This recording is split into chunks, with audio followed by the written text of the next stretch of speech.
এই শক্তিশালী জাতিকে আল্লাহ তাআলা কেন ধ্বংস করেছিলেন, যা পবিত্র কুরআনে বারবার উল্লেখ করা হয়েছে।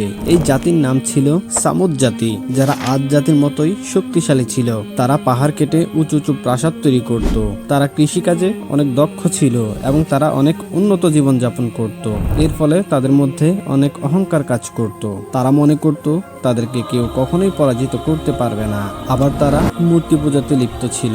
সেজন্য আল্লাহ তাআলা এই সামুদ জাতির হেদায়েতের জন্য নবী সালেহ আলাইহিস সালামকে পাঠালেন। সালেহ আলাইহিস সালাম বললেন, হে আমার জাতি, তোমরা আল্লাহর ইবাদত করো, তিনি ব্যতীত আর তোমাদের কোনো মাবুদ নেই। সামুদ জাতি এই কথা শুনে উপহাস করলো এবং মিথ্যা নবী বলে দাবি করলো এবং তারা বলল, তুমি যদি সত্যি নবী হও তাহলে আমাদের সামনে এই পাহাড় থেকে একটি বিশেষ উট তৈরি করে দেখাও। তখন নবী সালেহ আলাইহিস সালাম আল্লাহর কাছে দোয়া করলেন, আর তখনই অলৌকিকভাবে পাহাড় ফেটে একটি বিশাল বড় জীবন্ত উট বেরিয়ে আসলো, যা স্বাভাবিক উটের থেকেও অনেক বড়। এমন অলৌকিক দৃশ্য দেখার পরও সামুদ জাতি আল্লাহর প্রতি ঈমান আনলো না। এমনকি তারা এতটাই নিকৃষ্ট কাজ করলো যে গভীর রাতে একত্রিত হয়ে আল্লাহ তৈরি সেই বিশেষ উটটিকে নির্মমভাবে হত্যা করলো।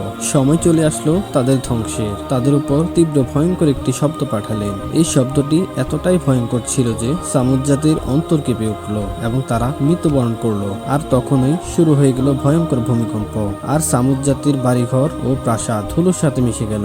অর্থাৎ এই সামুদ জাতির অস্তিত্ব পৃথিবী থেকে হারিয়ে গেল। সুবহানাল্লাহ। এই ঘটনা আমাদের শেখায় আল্লাহ তাআলার অবাধ্যতা ও অহংকারের পরিণাম বড়ই ভয়াবহ।